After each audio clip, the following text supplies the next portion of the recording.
I call it the confidence trap.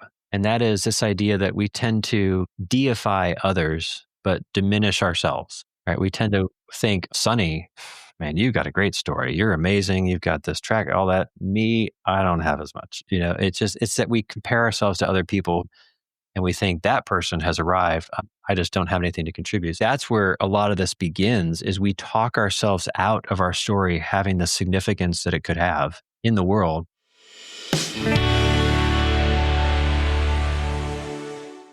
Welcome to Evoke Greatness, the podcast for bold leaders and big dreamers who refuse to settle. I'm your host, Sunny. I started in Scrubs over 20 years ago, doing the gritty, unseen work, and climbed my way to CEO. Every rung of that ladder taught me something worth passing on. Lessons in leadership, resilience, and what it really takes to rise. You'll hear raw conversations, unfiltered truths, and the kind of wisdom that ignites something deeper in you. Your courage, your conviction, your calling. This show will help you think bigger, lead better, and show up bolder in every part of your life. This is your place to grow. Let's rise together.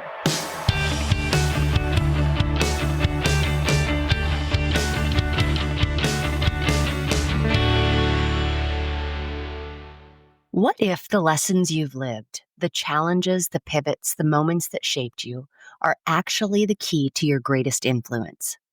In this episode, I'm joined by Bill Blankschaen, master storyteller, brand strategist, and founder of Story Builders, to talk about how your story can become your greatest advantage. Bill shares how leaving a successful career to follow his calling led him through uncertainty, risk, and ultimately purpose. His new book, Your Story Advantage, offers a roadmap for uncovering, refining, and sharing your story in a way that connects, inspires, and transforms. Whether you're leading a team, building a brand, or stepping into a new season of purpose, this conversation will help you use the power of your story to make a lasting impact. Let's hop into it. Welcome back to another episode of the Evoke Greatness podcast. Today's guest is Bill Blankschaen, a master storyteller, brand strategist, and founder of Story Builders, where he helps leaders, organizations, and entrepreneurs craft and communicate their authentic stories with power and purpose. Bill believes that your story is your greatest competitive advantage, and his work has helped countless professionals turn their personal and organizational narratives into clear and compelling messages that move people into action. He's here today to talk about his newly released book, Your Story Advantage, a proven path to maximize your impact, influence, and income. It explores how to uncover, clarify, and share the stories that truly set you apart. The ones that build trust, spark influence, and create real transformation. So whether you're leading a team, scaling a business, or trying to stand out in a noisy world, this conversation is going to help you understand how to use the power of story to make your message unforgettable and your leadership undeniable. Bill, welcome to the show.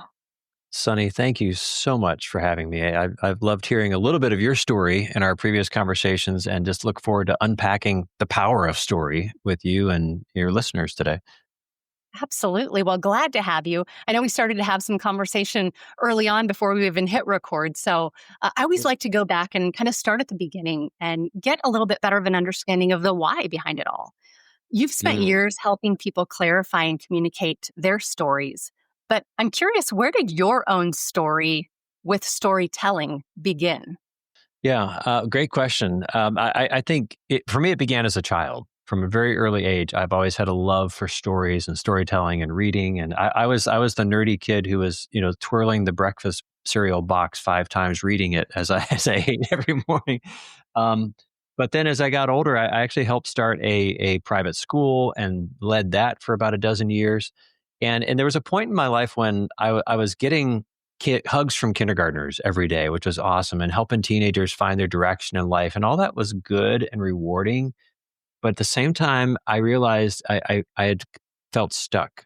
I felt like I wasn't really doing what fundamentally I was wired to do, what I was called to do, what I was gifted to do. And I didn't want to reach the end of my life and just regret that I didn't do that. See, because for all my life, I had thought of myself as a storyteller, but I wasn't telling stories. I thought of myself as a writer, but I actually wasn't writing. Right? So a writer that isn't writing isn't actually a writer, right? So eventually I reached the place where I knew I had to do something different. So I let go of that school, that identity that I had, and pursued this and stepped into, I'm going to pursue this calling. And I got to tell you, Sonny, I was technically unemployed, but had never worked harder in my life. I was diving in, like developing books and book proposals and talking to publishers and everybody in the storytelling space and learning all I could and just studying the art and science of storytelling. Um, but that's not to say it was easy at all. At the time, we had 6 kids.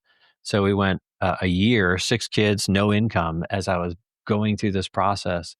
And there were times where I remember one day in particular, I was sitting in the backyard, and this was in Northeast Ohio. It was a spring day, beautiful day. And the wind is wafting through the trees and the birds are chirping and the sun's shining. It's just a beautiful day. And I'm writing, got my pen and my paper. And on the outside, everything is just beautiful. And on the inside, I remember thinking, just wrestling with the darkest fears of, what if our family ends up living under a freeway bridge in a cardboard box somewhere and none of this works? And what am I going to do? And it almost felt like I was sitting at the bottom of this steep hill and in the middle of a road, and there was this semi truck loaded with steel, like barreling down toward me with no brakes. And all I could do was sit there and continue to do what I felt called to do, like what I felt was super fulfilling for me and right. The good news is, in fact, that very book that I was working on that day got picked up by a publisher, and it opened the door for me to write a book. And I realized, you know what, I'm actually really good at this. And other people began to ask for help. Hey, can you help me with my book? Can you help me with this and that? And things began to grow from there. And out of that eventually came this vision of Story Builders, which is our company where we like to say we tell stories that make the world a better place. And so we've worked with big names like Lewis Howes and Dean Graziosi, John Maxwell, all those kind of people, but also everybody in between as well, just helping them get clear on their message and break through. Because here's the thing that I learned from this in my own story was that breakthrough begins when you start with your story. And when I had the courage to figure out what is my story, what has it been, and what do I want it to be, and when I leaned into that, that's where my breakthrough begins. And I think that's the true for so many of us is that if we want to go to that next level, we've got to get familiar with our own story, lean into it, and then leverage that story advantage to maximize our impact, our influence, and our income. Well, and it's interesting because that's not always easy, right? I think there's some courage required because our story, in order to get clear with our own story and then have the courage to actually share that, Yeah. that takes a lot, Yeah. Oh, it does because, what will people think? Will they reject it? Will they laugh at me? Will they will they right? make fun of me? Right? There's a lot of confidence issues that go into that. I was talking with Dr. Cinder Kampoff, who's one of our story partners. We work with her to develop her books, but she was talking about this idea that we struggle with that confidence in our own story, and often it's we have to change the story we're telling ourselves about our story. Right? We're telling Yeah. ourselves, "Hey, our story doesn't matter. That's my story." And what we realize is that when we tell our story, when we share our story, and when we do it strategically and intentionally, the people that we're trying to reach most begin to resonate with that. But at the same time, I call it the normalcy trap. That we fall into this trap of thinking no one wants to hear my story, my experiences, my lessons because they feel normal to me. Well, they're nothing special. I've lived with them. I developed them. I experienced them. Why would anybody else want to know that? Except there are all sorts of people out in the world who want to hear what you have to say, but because you are further down, even a couple steps further down that journey than they are, and they want to learn that from you. And so when we don't do that, we're just not stewarding our story well. Yeah, I couldn't agree more. Uh, in your new book, Your Story Advantage, it comes at a time when storytelling feels both overused and misunderstood. I think we're Mm, hearing a lot about storytelling. I'd love to hear what inspired you to write it. What gap were you hoping to fill for leaders and organizations trying to stand out in today's busy world? yeah, yeah. Well, I think first of all, I don't think we're ever going to not hear about storytelling as long as we're human beings, right? Our whole history, for many, thousands of years at least, our histories were stories passed on from Yes. generation to generation, right? This is how we learned anything. So I don't think that's going away anytime soon. But the big gap that I see with people is we often get so organizations, for example, leaders and they get so busy doing what they're supposed to do that they don't have time to pause and say, is the story I'm telling, the message I'm sharing with the world, is it intentionally fashioned in a way designed to connect with the people I really want to connect with? Or is it just kind of working? And so we'll live with it and push forward. So, my influence as an organization may be here, but it could be here if our story was better, but it's here and it's kind of plateauing. And so having that breakthrough effect. But with individuals, there are so many individuals walking around today who have meaningful messages, is how I talk about it. And they have a desire to share it with the world. And they feel this burning, just like I did, like with my calling, like this burning to get this message out and help more people and do it. But they just feel stuck in this place of not really being able to get clear on that. And so what I want to do is give them, hey, this is the what I've learned from over a decade of doing this with people at every level. This is the actual why you should do it, the practical how to's of do it. You can take this book and actually begin to apply it and actually do things and change that trajectory, because it's all about making the world a better place. And I think when we share our stories well, we position ourselves to be able to do that. Yeah, it's interesting. That kind of took me back to first having an interest in speaking publicly, and Mm, used to terrify me. And I think it was because I felt like I had to go up and be off the cuff. And not having a lot of experience from that, it terrified me. And I remember just speaking in front of like my own company. And my heart felt like it was going to pound out of my chest. My words would feel like mhm. they were just not where they needed to be. And Right. and then I would come off a stage and people would say, "Oh, you did a great job." And I'm like, "Are you kidding me? It was terrible," because I was working kind of from the inside out. And so what Right. I did, because I needed to get really clear on what I wanted to speak about. And so I remember writing all over the mirrors in my house, "I am a clear and compelling speaker." And I would say it Mm, every time I saw it in the mirror. And it was this process and evolution over a number of years. But I think so much of it is actually getting in touch with your own story so that you can yeah. feel like Yeah. you can show up in a way where you can share in that compelling manner. Right. Right. I agree. And there's a couple tools that I unpack in the book or I talk about. One is a framework. I call it the connection continuum. And what I mean by that is our ability to connect with other people through story kind of goes on a continuum, if you will, where most people think they have to have a story or a message that nobody's ever thought of before. It's fresh, it's new, it's amazing. Something crazy happened to them that has never happened to anybody, and they've got to talk. But the reality is, if something is too different, people disconnect from that. They don't know if it's totally unfamiliar to them. Then you have that disconnect. On the other hand, if it's totally familiar and they've heard the same story told many times the same way, they're going to feel like that's duplication, right? And Right. that doesn't interest me. But it's somewhere in the middle is where you get that just right spot where people are drawn in and captivated by that. So I think people need to understand they need like a structure, and that this is what I think the power of what I give in the book is giving them. I call it the storytelling structure, giving them a proven structure they can use to actually tell their stories well, whether it's their brand story or writing a book. And I unpack how do you do all that and the intellectual property development and monetizing it. This is how you can use that structure to actually accomplish that, so that it feels both familiar and fresh to the audience that you're trying to reach, because you have to get clear on that audience because your audience is not everyone. And so narrowing that down is a critical step. Yeah. I think many people think when they're sharing a story, they're really just, or when they feel like they're sharing a story, they're really just sharing information because they don't have like that framework that you're talking about. I'm curious, maybe you'll go a little bit deeper into that framework, but what separates a good story from that forgettable one that you hear and it's like, I don't even remember the details of what this person just said? Yeah, I'm happy to go into the framework and walk through that.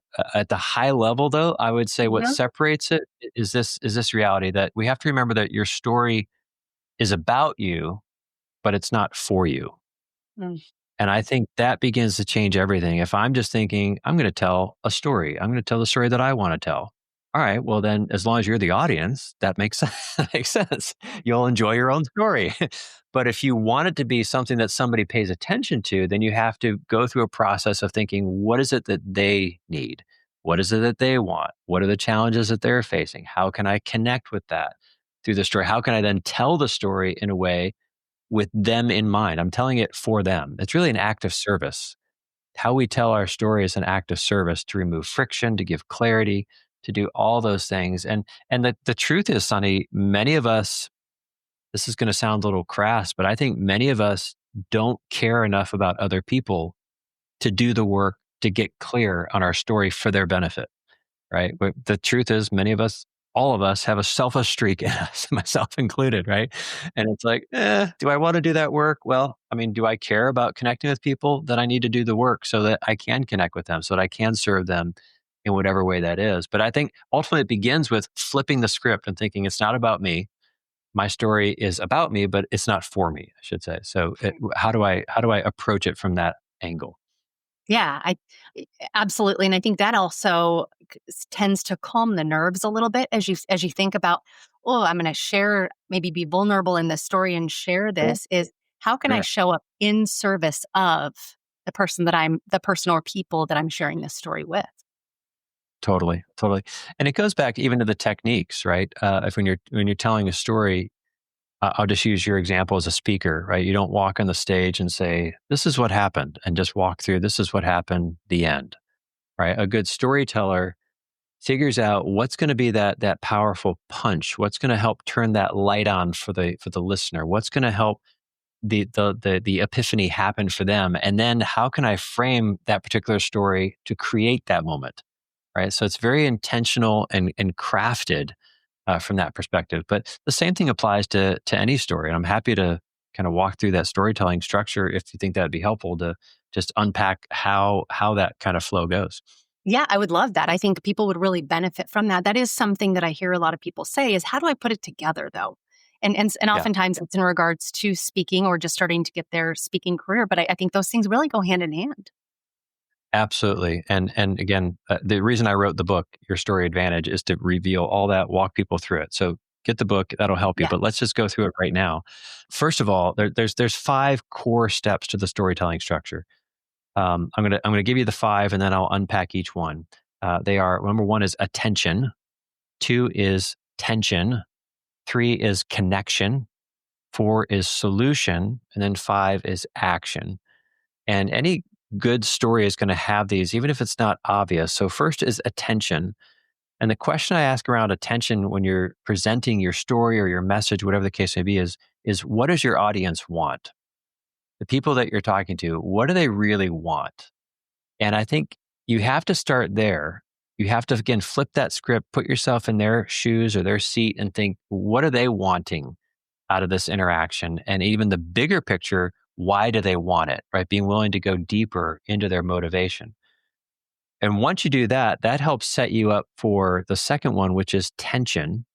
Tension is what's holding them back from getting what they want. What are the challenges that they're facing and the different levels of the challenges I explain in the book to think through. But what do they want and what are the challenges they face? Notice that the first two steps of this process are all about them. It's not about you. It's not about me. It's about them. I've flipped the script. I'm talking about them.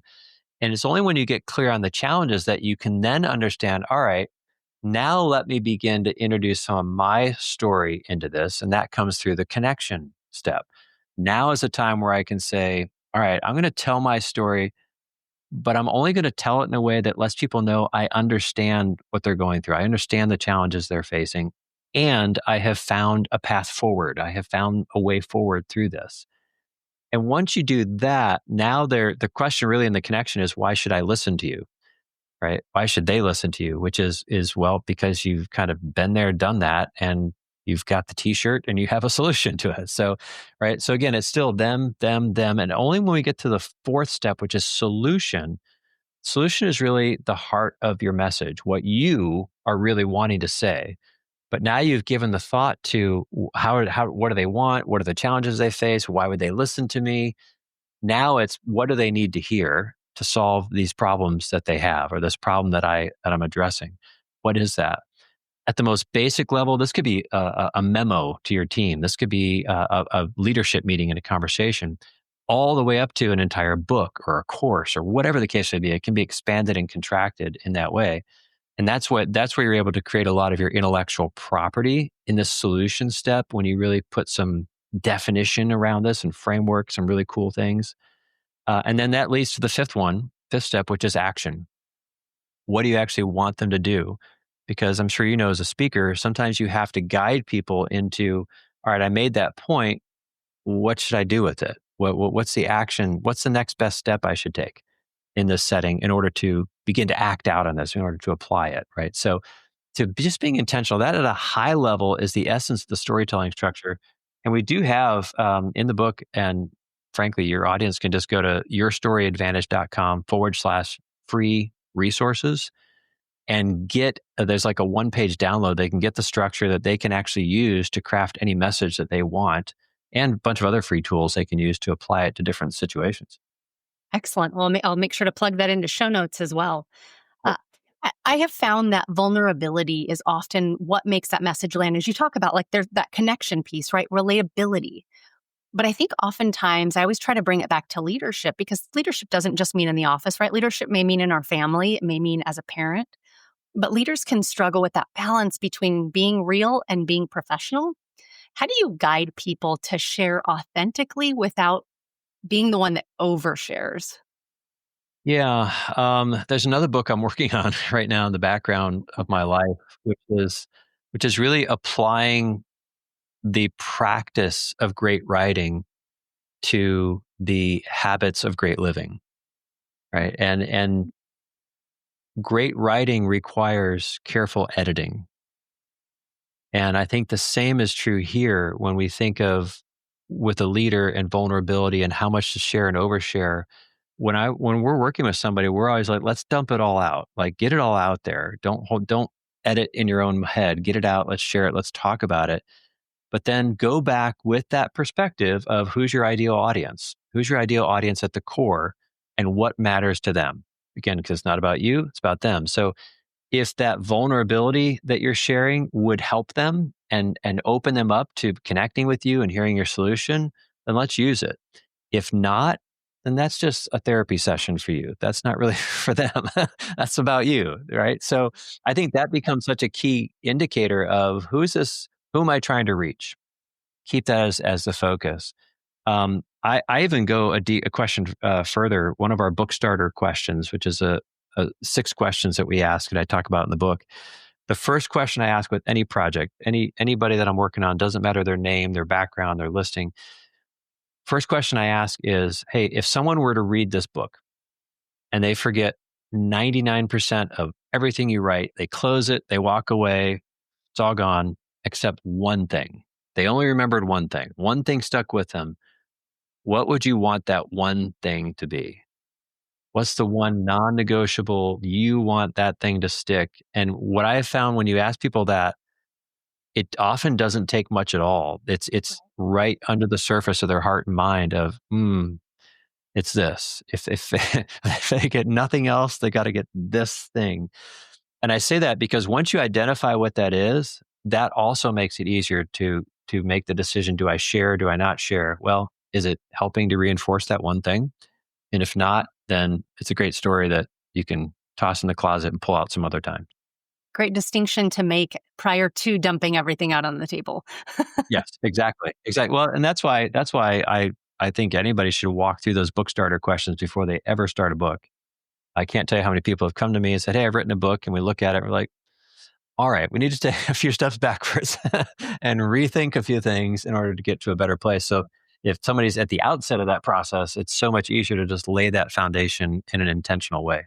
It sounds like you've worked with countless leaders and brands. I'm curious, what are some of the common storytelling traps that you see people fall into when they're trying to make that connection with an audience or with their team? The first one, obviously, we talked about, which is it's about me, right? And so my story is about me, and you end up with talking to their team, and their team is yawning and rolling their eyes, and here we go again, another story that he or she thinks is just wonderful that nobody else does, right? So flipping that script, that's a huge one. Another one is, again, not being intentional about it. You know, when they think they're telling a story, or they may think, oh, I should throw a story in here, instead of structuring the whole communication around a story, if that makes sense. right? So intentionally designing, how am I communicating as in the story context, right? That whole attention, tension, connection, like being intentional about that and wrapping it in there so that people feel like they hear a story and not a sermon, if that makes a distinction. So I give you an example of this. As a leader myself in my company, um, I've told this story many times. It's become part of our company lore, if you will. During that season, when I had stepped out from the school and was, going a year with no income and 6 kids, there was a time I was sitting in the backyard, wondering how are we going to pay for the mortgage this month, and just praying about it, thinking about it, and I looked up and I saw this big. We had this big John Deere backhoe tractor, this huge thing that when we bought the house, it was in our backyard. I don't know why it was there. And so I am not mechanical at all. I couldn't get it running. I didn't know what to do with it. So it just sat there, but I knew it had to be of value to somebody. I just didn't know. I just didn't know what to do with it. So I'm sitting there thinking about it, praying about it, looking at it and saying, you know what? We could really use $1,000 in 2 days to do whatever payment we needed at the time.